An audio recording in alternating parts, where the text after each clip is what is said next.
아주 옛날에, 아주 먼 옛날에 나무 한 그루가 살았습니다. 그 나무는 겉으로 보기에는 굉장히 아름다웠습니다. 아주 웅장했습니다. 위험이 있었습니다. 그런데 그 나무에게는 한 가지 단점이 있었습니다. 그게 뭐냐면 겉으로 보기에는 굉장히 건강하고 단단해 보였지만 그 속은 계속해서 야위험만 같다는 것이었습니다. 그러던 어느 날 바람이 강하게 부는 날이 왔습니다. 바람이 강하게 불자 나무는 크게 휘둘리면서 이리저리 흔들렸고 그러면서 삐걱삐걱거리는 소리가 났습니다. 자신의 상태가 좋지 않다는 사실을 깨달은 나무는 내가 이 문제 그대로 두면 안 되겠다, 뭐라도 해야 되겠다, 이런 결심을 하게 됩니다. 그렇게 열심히 노력을 해서 나무는 새로운 가지, 큰 가지 2개, 3개를 만들어냈습니다. 이렇게 해서 자신의 모습이 겉으로 보이기에 더욱더 안전하고 강하게 만든 것이었습니다. 나무는 이러면 됐다고 생각을 했습니다. 이렇게 하면 내가 바람을 이길 수 있는 힘을 얻을 것이다, 이렇게 생각을 했습니다. 그런데 시간이 지나서 또다시 강한 바람이 불었고 너무나도 강한 바람이 불자 이제는 뿌리가 끊어지는 소리가 났고 이 나무는 옆으로 넘어지려고 했습니다. 그 순간 옆에 있는 나무가 붙잡아 주어서 겨우 강한 바람을 견뎌낼 수가 있었습니다. 그리고 바람이 다 지나갈 때까지 그 나무의 길에서 서 있을 수가 있었습니다. 모든 바람이 다 지나갔을 때 이 나무는 옆에 있는 나무에게 물었습니다. 도대체 너는 어떻게 해서 이 강한 바람을 견딜 수 있었을 뿐만 아니라 나를 도와줄 수 있는 힘까지 가질 수 있었던 거야? 이렇게 질문을 하자 옆에 있는 나무는 웃으면서 말합니다. 그거야 간단하지. 너가 새로운 가지를 만드느라 바쁠 때 나는 뿌리를 강하게 했거든. 우리는 이 이야기에서 강한 바람이 불 때 새로운 나뭇가지를 만든 나무를 보면서 참 어리석다, 이렇게 생각을 할 겁니다. 당연히 뿌리를 강하게 써야지 무슨 말도 안 되게 가지를 만들고 있느냐. 그런데 우리가 우리 삶을 한번 잘 돌아보셨으면 좋겠습니다. 이 어리석은 나무가 혹시 우리의 모습을 보여주고 있지는 않습니까? 우리가 인생의 고난의 바람이 세차게 불어서 내 인생이 강하게 흔들리고 우리 가정에 흔들리고 부부관계가 무너질 때 우리 어떻게 합니까? 우리가 뿌리를 강하게 하기보다 가지들을 더 많이 만드는 그런 선택을 할 때가 있습니다. 문제의 본질을 해결하기보다 눈앞에 급하게 보이는 문제만 해결하려고 할 때가 많다는 겁니다. 우리가 이때 언제 그렇습니까? 발등에 떨어진 불부터 해결하겠다고 이렇게 하는 때가 문제의 본질이 아니라 급한 문제부터, 내가 보기에 급한 문제부터 해결하겠다고 하는 그때가 됩니다. 돈이 없으니까 돈 문제 빨리 해결해야 되겠다. 내 몸이 아프고 가족의 건강에 안 좋으니까 건강부터 해결하고 보자. 사람이 떠나려고 하니까 그 사람 빨리 붙잡으려고 해야 되겠다. 우리가 그렇게 계속해서 내 발등에 불이 떨어진 것, 그것을 해결하려고 내 삶에 중요한 것인지 무엇인지는 생각하지 않고 내가 급하게 생각하는 것, 내가 당장에 해결해야 될 것만 같은 그런 문제만 계속해서 하려고, 문제를 해결하려고 살아가고 있지는 않습니까? 그것이 지난 한 주의 우리의 모습이 아닙니까? 아니면 올 한 해 발등에 떨어진 불 끌려고 살아갔던 것이 우리의 모습이 아니었습니까? 아니면 우리 인생 전체를 그렇게 살아왔지는 않습니까? 우리가 당장에 급하게 해결해야 되는 것 같은 문제를 빨리 그 문제만 해결하려고 하면서 살아가려고 할 때 우리는 그 문제를 해결하면 당장에 내 인생의 문제가 사라지는 것 같은, 내 문제가 강한 바람이어도 견딜 수 있을 것만 같은 착각에 들 수도 있을 겁니다. 그리고 이렇게 문제를 해결하는 것만으로도 엄청나게 바쁜 인생을 살아갈 겁니다.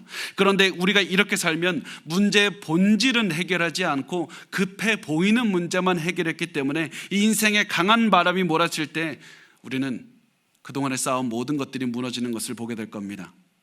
우리는 항상 기억해야 됩니다.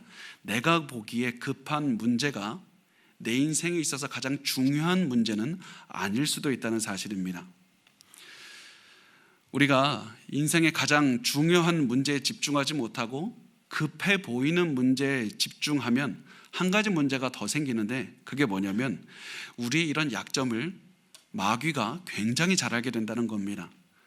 마귀는 우리가 본질에 집중하지 못하고 급해 보이는 문제에만 집중하는 그 사실을 이용할 겁니다.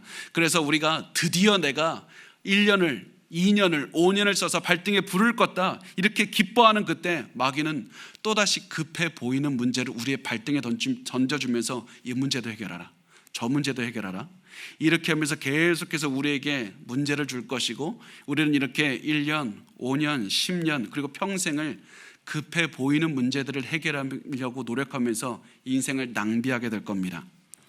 그래서 지금 큰 고난이 왔고 빨리 해결해야 되는 고난이 찾아왔을 때 우리는 정신을 차리고 이 한 가지 질문을 해야 됩니다. 지금 나는 무엇을 해야 되는가? 내 인생의 가장 중요한 본질적인 문제가 무엇인가? 지금 당장 급해 보이는 문제가 아니라 가장 중요한 문제는 무엇인가? 내가 지금 해결해야 되는 가장 중요한 문제가 무엇인가? 이것을 생각할 때 많은 분들이 또한 오해하시고 잘못하시는 것이 있습니다. 그것은 많은 분이 내 인생의 열매가 중요합니다, 열매를 맺지 못하는 것이 내 인생의 가장 중요한 문제라고 생각을 합니다. 그러면서 열매가 열리지 않으면 왜 내 인생의 열매가 열리지 않는지에 대해서만 고민합니다. 우리의 삶의 열매가 열리지 않는 것은 매우 중요한 문제이지만 열매가 인생의 본질은 아닙니다. 우리가 가장 중요하게 우리의 모든 것을 쏟아부어야 되는 문제의 본질이 아닙니다. 그러면 문제의 본질이 무엇입니까? 그 문제의 본질은 바로 뿌리에 있다는 겁니다. 열매가 아니라 뿌리에 있습니다. 겉으로 보이는 열매 문제가 생겼을 때, 우리의 인생에 고난이 찾아왔을 때, 강한 바람이 불었을 때 우리는 지금 이 시간에 보이는 것이 아니라 보이지 않는 뿌리를 확인해야 된다는 겁니다. 그래서 여러분의 인생에서 고난이 왔다면 지금 우리가 돌아봐야 되는 문제는 여러분의 뿌리는 건강하냐는 겁니다. 여러분의 인생의 뿌리는 건강합니까? 우리 인생에 문제가 생겼을 때 가장 먼저 내 인생과 내 가정의 뿌리는 깊이 제대로 박혀 있는지 그것부터 확인하시고 본질부터 돌아가야 된다는 사실을 기억하시기 바랍니다. 뿌리가 중요합니다. 뿌리가 중요합니다. 뿌리만 제대로 박혀 있으면 나무는 건강하게 당연하게 자라는 것이고, 뿌리만 제대로 박혀 있다면 열매는 당연하게 열리는 겁니다. 뿌리가 중요합니다. 자, 그러면 우리 인생에 있어서 뿌리가 도대체 뭡니까? 우리가 신경 써야 되는 뿌리가 도대체 무엇입니까? 그 인생의 뿌리에 대해서 바울은 이렇게 말합니다. 골로새서 2장 6절에서 7절 말씀인데 우리 같이 읽어보겠습니다. 시작. 그러므로 너희가 그리스도 예수를 주로 받았으니 그 안에서 행하되 그 안에 뿌리를 박으며 세움을 받아 교훈을 받은 대로 믿음에 굳게 서서 감사함을 넘치게 하라. 자, 이 말씀에서 바울이 우리 인생의 나무라고 한다면 우리 인생의 뿌리는 예수 그리스도를 믿는 믿음이라고 말을 합니다. 예수에 대한 믿음이 우리 인생의 뿌리라는 겁니다.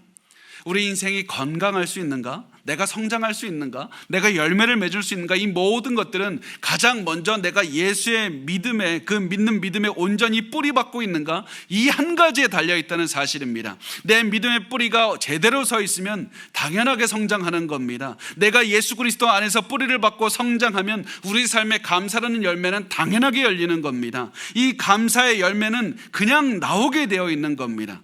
그래서 여러분의 삶에서 나도 이렇게 고난 가운데에서 감사하는 삶을 살고 싶은데, 나도 저 사람처럼 찬양이 넘치고 아무리 강한 바람이 불어도 여유 있게 기뻐하며 삶을 살고 있는데 어떻게 살아야 되는가? 내 인생에서 왜 저런 열매가 맺히지 않는가? 그런 고민을 하고 계시다면 가장 먼저 지금 확인하셔야 될 것이 내 인생의 뿌리를 단단하게 해야 되는 겁니다. 우리는 믿음의 뿌리가 단단하게 서 있습니까? 발등에 불이 떨어지는 것만 같은 어려움이 찾아왔을 때, 태풍이 몰아와서 내 밑기둥이 부러질 것만 같을 때, 그때 가장 먼저 확인해야 될 것은 내 인생의 뿌리부터 확인해야 됩니다. 그리고 고난이 왔을 때 뿌리가 중요하다, 이 사실은 바울이, 이 골로새서를 쓴 바울이 누구보다도 잘 알고 있었습니다. 왜냐하면 바울은 그 누구보다도 많은 고난을 당했던 사람이기 때문입니다. 그 누구보다도 억울한 고난을 많이 당했기 때문입니다. 바울은 계속해서 복음을 전했고 복음을 전했다는 이유로 감옥에 갇혔고, 지금 이 골로새서를 쓰고 있는 이때에도 복음을 전했다는 이유로 억울하게 감옥에 있었습니다. 바울은 문제가 찾아왔을 때 인생의 가장 중요한 뿌리를 보아야 된다는 사실을 골로새 교회에게 말을 했는데, 그 이유는 골로새 교회도 고난을 당하고 있었기 때문입니다. 그 골로새 교회가 당하고 있던 고난은 교회 안에 이단적인 사상이 들어온 겁니다. 그리스도의 복음을 바라보지 못하고 자꾸 잘못된 이단적인 사상을 바라보게 만들어서 교회에 큰 위협이 되었기 때문입니다. 그래서 바울은 고난 가운데 있었던 골로새 교회가 고난을 극복하기 위해서 너희 이거 해야 된다, 이거 해야 된다고 말을 하는데요, 이것을 할 때 바울은 이 너희 문제가 이것이니까 이것 빨리 고쳐라, 너의 인생의 열매가 이것이 열리지 않으니까 열매 빨리 고쳐라, 무엇을 해라 말라 이것을 말하지 않습니다. 바울은 문제의 본질, 바로 뿌리부터 들어가기 시작을 합니다. 골로새서 1장 3절 말씀을 우리 같이 읽어보겠습니다. 시작. 우리가 너희를 위하여 기도할 때마다 하나님 곧 우리 주 예수 그리스도의 아버지께 감사하노라. 자, 바울이 골로새 교회의 이단 문제에 대해서 말하기 전에 가장 먼저 하는 말이 감사한다는 말이었습니다. 감사한다는 말이 단순히 그냥 입에 붙어서 습관으로 하는 것이 아닙니다. 바울이 하나님께 감사한다고 하는 말을 하는 이유가 무엇이냐면, 감사가 바로 현실을 가장 현실적으로 바라볼 수 있게 해주는 도구이기 때문입니다.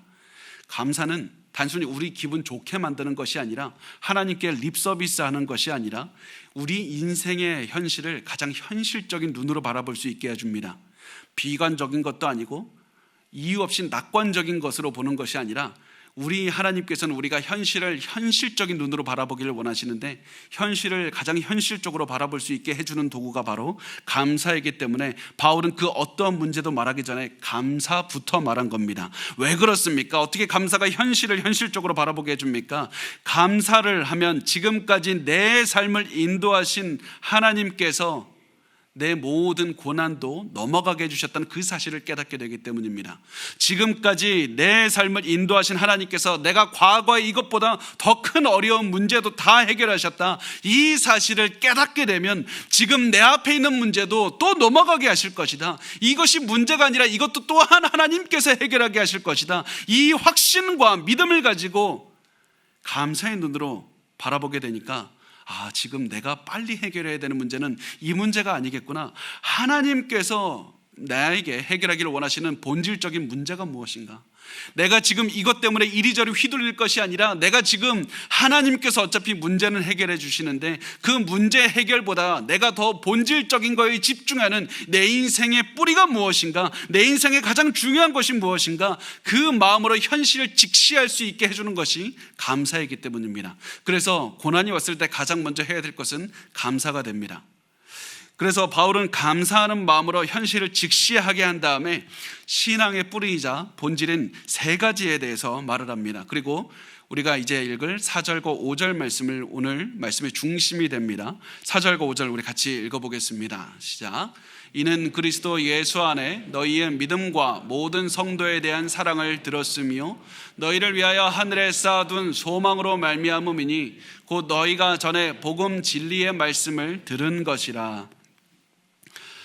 내가 너희를 위해서 기도할 때마다 하나님께 감사하는 이유가 있는데, 그게 뭐냐면 골로새 교인들의 신앙의 뿌리가 되는 세 가지를 가지고 있기 때문이라고 말합니다.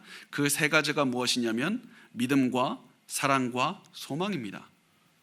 바울은 문제에 대해서 말하기 전에 우리 신앙의 가장 본질적인 문제, 믿음과 사랑과 소망에 대해서 말을 하기 시작합니다. 왜냐하면 이 믿음과 사랑과 소망이 가장 본질인 것이고, 이것이 세워지지 않은 상태에서는 아무리 열매를 바꾸고 아무리 새로운 가지를 심고 아무리 환경을 바꿔봤자 이 나무가 올바로 설 수가 없기 때문입니다.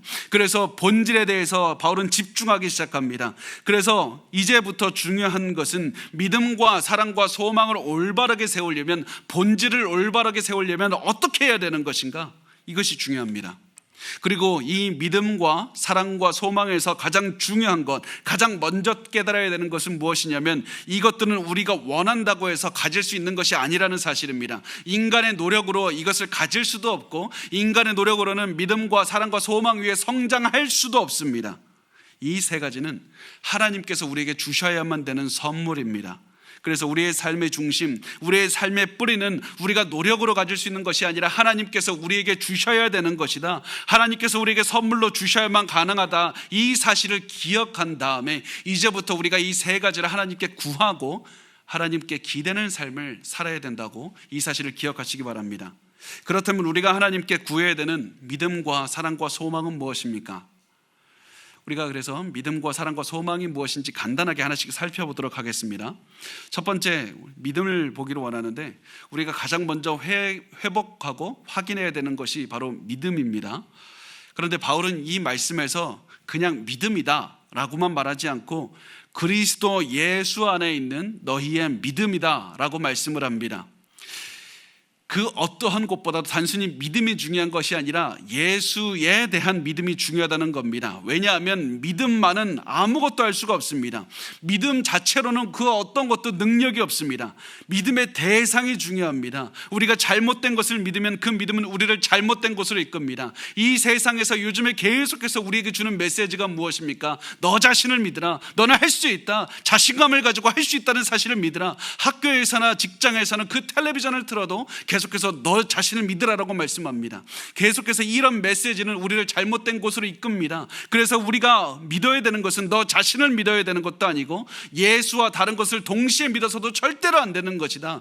예수 그리스도만 믿는 믿음, 이 믿음만이 중요하다는 것을 말씀을 합니다.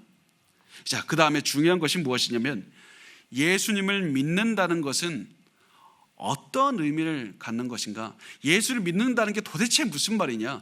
예수를 믿는다는 게 어떻게 하는 것이 예수를 믿는 것이냐? 이것입니다. 많은 분들이 예수를 믿으면 죄 용서받고 구원받아서 천국 가는 것을 아는 것, 이 지식을 갖고 있는 것을 예수를 믿는 것이라고 오해하십니다. 예수를 믿으면 구원받는다는 사실을 내가 알고 있기 때문에 나 크리스찬입니다, 이렇게 오해하십니다. 그런데 예수를 믿는다는 것은 예수님에 대한 지식을 갖는다는 것 그 이상입니다. 야고보서 2장 19절 말씀에 이렇게 말씀을 합니다. 내가 하나님은 한 분이신 줄을 믿느냐? 잘 아는도다. 귀신들도 믿고 떠느니라. 귀신들은 예수님에 대해 너무나도 잘 알고 있습니다. 귀신들은 우리보다 하나님에 대해 잘 알고 있습니다. 귀신들은 하나님 믿고 예수 그리스도를 믿으면 구원받는다는 사실을 우리보다 훨씬 더 잘 압니다. 그래서 단순히 예수를 믿으면 구원받는다는 지식을 갖고 있는 것, 그거 자체만으로는 우리가 구원을 얻을 수가 없다는 사실입니다. 그렇다면 우리가 가져야 되는 믿음이란 무엇입니까? 우리가 가지고 있어야 되는 믿음에 대해서 설명할 수 있는 굉장히 유명한 일화가 있는데요. 19세기에 식인종들에게 선교했던 존 패튼 선교사님이라는 분이 계십니다. 이 분이 이 식인종들 원주민들에게 원주민의 언어로 성경을 번역하기 위해서 어떻게 해야 될까 계속해서 번역을 하시다가 한 가지 고민에 빠지게 됩니다. 그게 뭐냐면 예수님을 믿는다, 예수님을 신뢰한다, 이 말을 어떻게 원주민들이 이해할 수 있는 말로 번역을 할 것인가, 예수를 믿는다는 말을 어떻게 이해시킬 것인가, 계속해서 이것을 고민하고 있었습니다. 그렇게 고민하다가 어느 날 원주민이 자기 집으로 들어왔고 그때 자신이 책상에 앉아 있었습니다. 그래서 그 원주민에게 물어봤습니다. 나 지금 뭐 하고 있습니까? 그랬더니 책상에 앉아 계시죠. 그때 이 사람은 갑자기 두 다리를 땅바닥에서 떼고는 이 책상 의자의 뒤를 이렇게 기댑니다. 그러면서 나 지금 뭐 하고 있는 겁니까? 이렇게 질문을 했습니다. 그러니까 이 사람이, 이 원주민이 이렇게 이야기를 합니다. 당신의 모든 무게를 실어서 의자에 기대어 있습니다. 그리고 이 패튼 선교사는 이 말로 예수님을 믿는다는 그 표현을 했습니다. 예수를 믿는 것은 내 모든 무게를 실어서 예수님께 기대는 것이라고 번역을 합니다. 예수를 믿는 것은 우리의 모든 무게를 다해서 기대는 것이 바로 믿음입니다. 우리 인생의 모든 무게를 기대서 예수님께만 기대서 예수님을 의지하는 것이 바로 예수님에 대한 믿음입니다. 그래서 예수님이 없다고 하면 곧바로 넘어질 수밖에 없는 것이 예수님을 믿는다는 말의 의미입니다.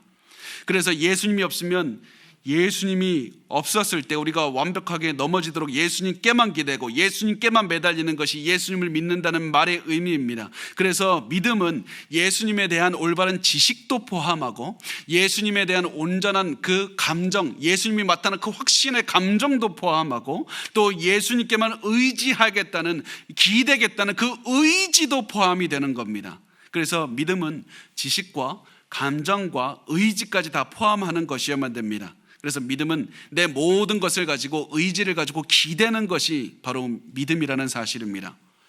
자, 그 다음에 중요한 것이 무엇이냐면 우리가 믿음을 가지고 있는데 믿음을 제대로 가지고 있는지, 내 뿌리가 깊게 잘 박혀 있는지 그것을 어떻게 알 수 있습니까? 믿음이 보이지를 않는데 내 믿음의 뿌리가 온전하게 잘 박혀 있는지, 깊게 박혀 있는지 그거 어떻게 알 수 있는 겁니까? 그것은 바로 우리가 믿음을 제대로 확인할 수 있는 방법은 사랑을 보면 알 수 있습니다. 내 삶에 사랑이 제대로 실천하고 있으면 내 인생에 믿음이 제대로 박혀 있는 겁니다. 왜냐하면 우리의 삶에 믿음이라는 뿌리가 잘 내려 있다면 당연히 이웃사랑이라는 열매가 당연하게 자연스럽게 열려야 되기 때문입니다. 그래서 이웃사랑의 열매가 열리지 않았을 때 하나님 이웃을 사랑하게 해달라고 이 기도도 해야 되지만 예수님을 더욱더 믿게 해달라고 이 믿음의 뿌리를 더욱더 깊게 한 다음에 또다시 열매를 맺고 또 깊게 한 다음에 또다시 열매를 맺는 이 삶을 우리가 계속해서 살아내야 됩니다. 그래서 갈라디아서 5장 6절은 이렇게 말씀을 합니다. 그리스도 예수 안에서는 할례나 무할례나 효력이 없으되 사랑으로서 역사하는 믿음뿐이니라. 믿음은 반드시 사랑으로 드러나게 되어 있습니다. 그러면 이제 중요한 것은 누구를 사랑해야 됩니까? 누구 사랑해야 됩니까? 사랑의 대상에 대해서 바울은 골로새서 1장 4절 오늘 본문에서 모든 성도에 대한 사랑이라고 말을 합니다. 바울은 우리가 예수에 대한 믿음이 굳게 뻗어 있으면 그 어떠한 성도들도 사랑할 수 있어야 된다고 말을 합니다. 그러면 모든 성도를 어떻게 사랑해야 되는 겁니까? 사랑이 도대체 뭡니까? 사랑이 도대체 뭡니까? 우리가 오해하지 말아야 될 것은 사랑은 따뜻한 감정은 아닙니다. 성경에서 말하고 있는 것은 상대방을 생각했을 때 가슴이 뛰고 얼굴이 발그레해져야 된다고 말하지 않습니다. 성경은 우리를 핍박하고 우리에게 침뱉는 사람을 봤을 때 기분이 좋아져야 되고 얼굴이 발그레되어야 되고 가슴이 뛰어야 된다 이렇게 말하는 것이 아닙니다. 좋은 느낌을 가지라는 것이 아닙니다. 왜냐하면 그것은 불가능하기 때문이고 하나님의 말씀하신 뜻도 아니었기 때문입니다. 어떻게 우리에게 매질하는 사람을, 그 심각한 고통을 주는 사람에게 좋은 감정을 느낄 수가 있겠습니까? 하나님은 우리에게 좋은 감정을 가지라는 것이 아닙니다. 사랑이 무엇입니까? 사랑은 감정이 아니라 의지의 표현입니다. 사랑은 의지의 표현입니다.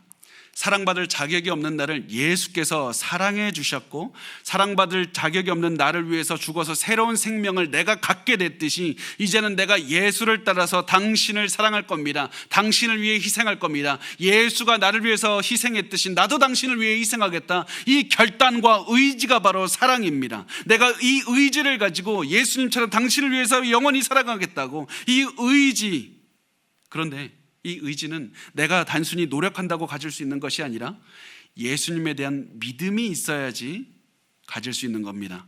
그래서 내가 예수님께만 기대면 내가 의지를 가지고 모든 성도를 사랑할 수 있는 능력을 주신다는 사실입니다.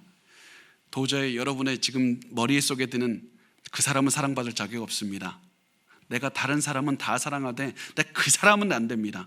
그 사람마저도 사랑할 수 있어야 되는 것이 바로 성경에서 말하는 우리의 삶의 열매, 우리의 삶의 뿌리가 제대로 박혔을 때 당연히 나타나야 되는 열매라고 말씀을 합니다. 여러분의 열매는 잘 열리고 있습니까? 여러분의 뿌리는 잘 박혀 있습니까? 1974년 12월 20일에 크리스 캐리어라는 10살짜리 소년이 납치를 당하는 사건이 벌어졌습니다. 소년을 납치한 지 하루가 지나기 전에 납치범은 소년의 가슴을 칼로 여러 번 찔렀습니다. 그리고 오른쪽 관자놀이에는 총을 쏴서 아기를 길가에 버리고 떠나갔습니다.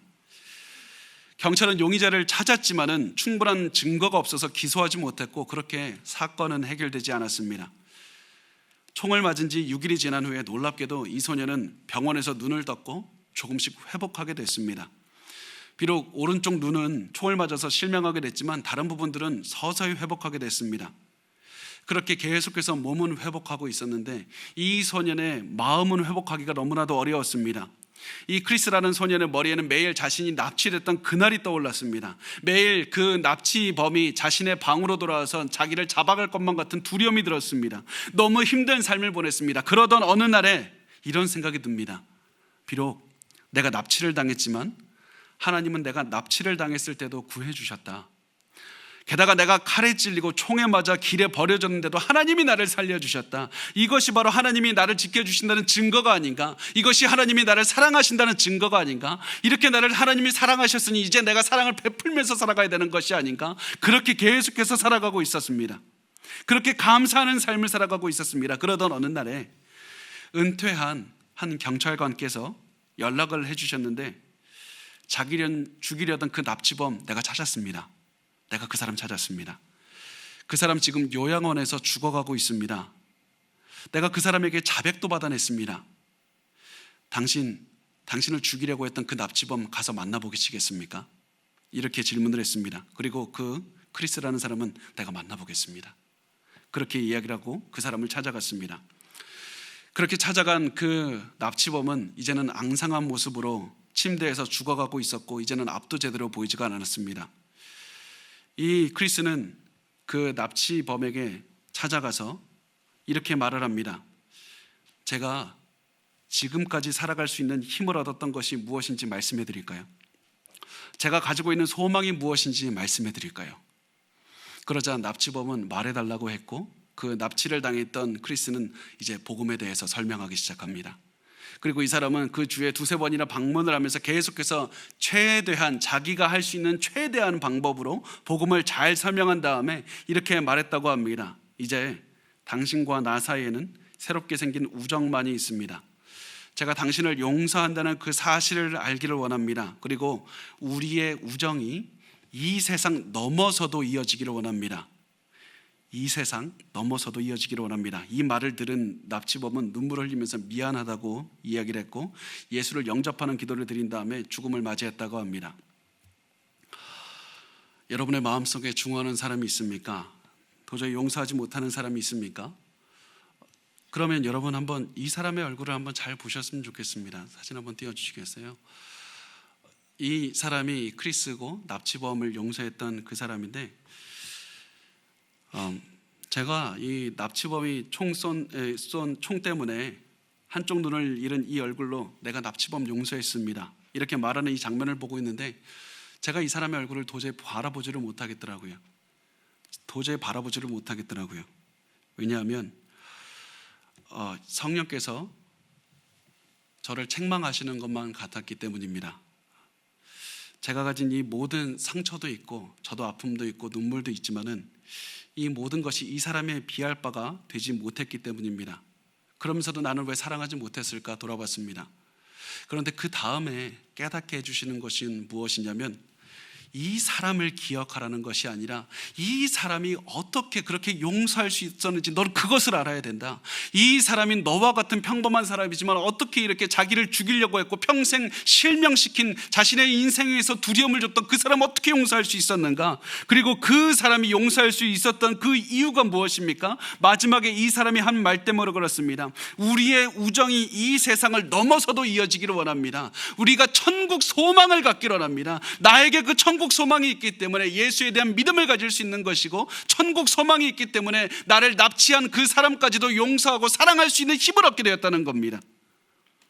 그래서 성령께서 깨닫게 해주시는 것은 너의 마음에는 천국에 대한 소망이 이렇게 강하게 있는가? 이렇게 하면 너의 사랑이 강하게 나타날 수밖에 없다. 사랑의 열매가 맺힐 수밖에 없다. 이 사람 안에서 역사하신 성령께서 너에게도 역사하신다면 너도 누구를 사랑할 수 있다. 누구라도 사랑할 수 있다. 왜냐하면 하나님께서는 천국에 소망을 둔 사람에게 사랑을 주시는 사랑의 하나님이시기 때문입니다. 요한일서 4장 7절에서 8절은 말씀합니다. 사랑하는 자들아 우리가 서로 사랑하자. 사랑은 하나님께 속한 것이니 사랑하는 자마다 하나님으로부터 나서 하나님을 알고 사랑하지 아니하는 자는 하나님을 알지 못하나니 이는 하나님은 사랑이심이라. 제가 이것을 말씀을 보면서 하나님께 기도했습니다. 하나님, 제 마음에 예수에 대한 뿌리가 깊어지게 하시고 그리고 천국에 대한 소망을 갖게 하셔서 제가 누구라도 사랑할 수 있는 의지와 능력을 주옵소서. 만약 여러분도 사랑하지 못하는 분이 있다면 지금 예수에 대한 믿음이 뿌리가 깊이 박히기를 기도하시고 천국의 소망을 갖기를 원하시기를 기도하셨으면 좋겠습니다. 그렇게 한 다음에 여러분이 지금 생각하는 도저히 용서하지 못하는 여러분의 가족과 여러분의 주변 사람들을 사랑하기 위해서 이제 의지를 가지고 사랑을 실천하는 겁니다. 왜냐하면 사랑은 우리의 삶의 기본이기 때문이고 삶의 열매이기 때문이고 신앙의 본질이기 때문입니다. 우리가 모든 성도를 우리의 의지를 다해서 사랑하지 않는다면 우리의 신앙의 근간, 예수에 대한 믿음이 흔들린다는 증거가 되기 때문입니다. 그래서 우리가 문제를 만나서 고난을 당할 때 우리는 더욱더 예수 그리스도에 대한 믿음의 뿌리를 두어야 되고 의지를 가지고 사랑하고 천국에 대한 소망을 가지고 살아가야 되는 겁니다. 그리고 이 천국에 대한 소망이 너무나도 중요합니다. 왜냐하면 소망이 없으면 우리가 이 땅에서 예수에 대한 믿음을 집중할 수가 없고 또 사랑을 실천하는 것도 너무나도 어렵기 때문입니다. 이 천국에 대한 소망 때문에 죽음 이후에 있는 그 삶이 있다, 부활의 삶이 있다. 이것 때문에 부활의 삶이 지금 이 땅의 삶보다 더욱더 영광스럽고 고귀할 것이다. 이 소망 때문에 예수를 이 땅에서 더욱더 믿을 수 있는, 뿌리를 깊게 할 수 있는 힘을 얻을 수가 있고 예수에 대한 그 사랑과 성도들에 대한 사랑의 힘을 얻을 수 있기 때문입니다. 영생에 대한 소망이 우리가 이 땅을 살아갈 수 있는 그 모든 삶의 모습을 바꾼다는 사실입니다. 그래서 바울은 이렇게 말합니다. 골로새서 1장 4절에서 5절 우리 다시 한 번만 같이 읽어보겠습니다. 시작. 이는 그리스도 예수 안에 너희의 믿음과 모든 성도에 대한 사랑을 들었으며 너희를 위하여 하늘에 쌓아둔 소망으로 말미암음이니 곧 너희가 전에 복음 진리의 말씀을 들은 것이라. 너희를 위하여 하늘에 쌓아둔 소망으로 말미암아 너희가 믿음을 가질 수 있고 사랑할 수 있는 것이다. 천국 소망을 가진 나는 이제부터 다른 삶을 살 수 있는 것이다. 천국 소망 때문에 예수에 대한 믿음이 깊어질 수 있는 것이고 이웃에 대한 사랑이 넓어질 수 있을 것이다. 천국에 대한 소망이 이 땅을 살아가는 우리의 마음에 용서와 회복과 사랑과 믿음을 준다는 사실입니다. 이것이 바로 우리가 가진 소망의 능력입니다. 그렇다면 소망이 뭡니까? 소망이 뭡니까? 많은 사람들이 소망을 단순히 그냥 미래에 어떤 일이 일어났으면 좋겠다 이렇게 바라는 것을 소망이라고 생각을 합니다. 미래에 일어나지 않을 수 있지만 일어나면 참 좋겠다, 그렇게 생각하는 것을 소망이라고 오해하십니다. 그런데 우리가 가진 소망은 전혀 그런 것이 아닙니다. 우리가 가진 소망은 미래에 확실하게 일어날 것을 알고 기다리는 마음이 됩니다. 비록 지금 우리가 아직 천국에 가지 않았고 언제 천국에 갈 수 있을지, 언제 예수께서 재림하시는지 알지 못합니다. 그렇지만 우리는 언젠가 부활할 것이라는 확실한 사실을 알고 있고 그 죽음 이후에 천국에 갈 것이고 부활할 것이라는 사실도 너무나도 잘 알고 있습니다. 왜 우리는 잘 알고 있습니까? 일어나지 않았는데도 어떻게 알고 있습니까? 하나님께서 약속하셨기 때문입니다. 하나님의 약속 때문입니다. 그래서 우리가 이 부활에 대한 확실한 소망을 가지고 있기 때문에 이 소망의 근거에서 세상 사람들과는 전혀 다른 삶을 살 수가 있다는 겁니다. 우리가 천국 소망을 가졌기 때문에 예수님을 더욱더 의지하는, 뿌리를 깊게 내릴 수 있는 것이고 사랑받을 자격이 없다고 생각하는 그 사람들을 사랑할 수 있는 열매를 맺을 수가 있다는 사실입니다. 이렇게 해서 예수님은 우리에게 바울은 신앙의 중심 세 가지를 세웠습니다. 믿음의 뿌리를 그리스도 위에 세워야 되고, 사랑을 가지고 우리 주변을 돌아보아야 되고, 천국을 바라보는 소망을 가져야 된다는 겁니다. 바울은 골로새 성도들에게 이 세 가지에 집중하라, 지금 문제에 집중할 것이 아니라 가장 먼저 이 세 가지에 집중하라, 그리고 이 세 가지를 가지고 있다는 사실에 감사해야 된다고 말합니다. 왜냐하면 믿음, 사랑, 소망, 이 세 가지가 하나님께서 우리에게 주신 선물이기 때문입니다. 자, 우리 골로새서 1장 5절 말씀을 같이 읽겠습니다. 시작. 너희를 위하여 하늘에 쌓아둔 소망으로 말미암음이니 곧 너희가 전에 복음 진리의 말씀을 들은 것이라. 너희가 진리의 말씀인 복음을 들었기 때문에 믿음과 사랑과 소망을 가질 수 있는 것이라고 말씀을 합니다.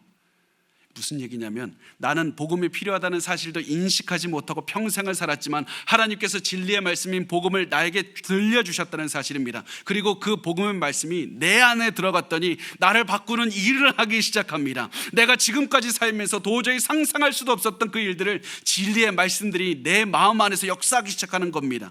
진리의 말씀이 내 안에서 믿음을 만들어냈고 소망을 만들어냈고 사랑이라는 결실을 이루어내고 있습니다. 이 모든 일은 내가 하는 것이 아니라 하나님이 한 것입니다. 나는 지금까지는 내가 소망을 가지고 내가 믿음을 가지고 최선을 다해서 나 노력하며 살았습니다. 내가 얼마나 힘들었는지 아십니까? 그런 마음으로 살아갔지만 아니다, 그 모든 것을 한 것은 하나님께서 너의 마음속에 넣어주신 그 말씀으로 하신 것이다, 이렇게 말씀을 합니다. 그리고 바울은 이 사실을 6절에서 또다시 강조합니다. 우리 6절 말씀 같이 읽겠습니다. 시작. 이 복음이 이미 너희에게 이르매 너희가 듣고 참으로 하나님의 은혜를 깨달은 날부터 너희 중에서와 같이 또한 온 천하에서도 열매를 맺어 자라는도다. 너희가 복음을 찾아서 믿은 것이 아니라 복음이 너희를 찾아간 것이다. 너희를 찾아간 복음의 말씀은 너희 안에 들어간 다음에 스스로 자라서 말씀의 열매를 맺었을 뿐 아니라 온 세상에 복음이 닿는 곳마다 이 일을 하신다는 겁니다. 그리고 이것이 은혜인 겁니다. 내가 한 것이 아니라 말씀이었기 때문에 이것이 은혜인 겁니다. 그래서 바울은 골로새 성도들에게 복음이 이름에 너희가 하나님의 은혜를 깨달았다고 이렇게 말을 했습니다. 내 노력으로 한 것이 아니라 하나님께서 하셨기 때문에 은혜인 겁니다. 게다가 더욱 중요한 것은 이 은혜를 전달하는데 에바브라라는 이 사람을 사용하셨다는 사실입니다. 7절과 8절 마지막 말씀을 보면 이와 같이 우리와 함께한 종된 사랑하는 에바브라에게 너희가 배웠나니 그는 너희를 위한 그리스도의 신실한 일꾼이요 성령 안에서 너희 사랑을 우리에게 알린 자니라. 바울을 이 감사한 소식을 전하는데 하나님께서 직접 복음을 전하신 것도 아니고 바울이라는 엄청난 위대한 사도를 사용하신 것도 아니고 에바브라라는 평범한 사람을 사용하셨다는 겁니다. 하나님은 에바브라가 예수의 믿음의 뿌리를 받고 그 위에 성장한 다음에 복음을 전달함으로써 사랑의 열매를 맺게 했고요, 그리고 그 열매를 맺게 하는 것을 통해서 다른 사람에게 믿음을 심어주고 그래서 그 믿음이 성장해서 또한 사랑의 열매를 맺게 하고 다른 사람에게 복음을 전달하는 그런 열매를 계속해서 맺어가셨다는 사실입니다. 그리고 이렇게 하신 것이 우리에게 중요한 것은 오늘날 에바브라와 같은 평범한 나의 이 사랑의 열매를 통해서 다른 사람에게도 믿음의 나무를 심고 믿음의 그 사랑의 열매를 맺혀 가실 것이라는 사실입니다. 그래서 우리에게 또다시 믿음을 보라, 믿음의 뿌리를 보라고 하나님께서는 말씀을 하시는 겁니다. 오늘 우리가 말씀을 돌아보면서 삶의 기본을 다시 한번 점검을 하셨으면 좋겠습니다. 지금 우리가 우리 인생의 발등에 불 떨어졌다 이렇게 느낄 때일수록 지금 중요한 것, 내 인생의 가장 중요한 것은 인생의 뿌리이자 신앙의 근간인 믿음과 사랑과 소망을 다시 한번 바라보고 생각하는 겁니다. 여러분은 지금 그 세 가지를 잘 가지고 있습니까? 지금 너무 급하다는 마음으로 그거 놓치고 살아가고 있지 않습니까? 내가 그거 생각하기엔 너무 바쁘다고 살아가고 있지 않습니까? 여러분, 바람이 강하게 불어닥칠 때 인생의 가지도 아니고 인생의 열매도 아니고 인생의 뿌리를 강하게 하는 그때입니다. 여러분, 오늘 고난을 당하고 있다면 인생의 뿌리를 강하게 하시는 그런 시간을 보내셨으면 좋겠습니다.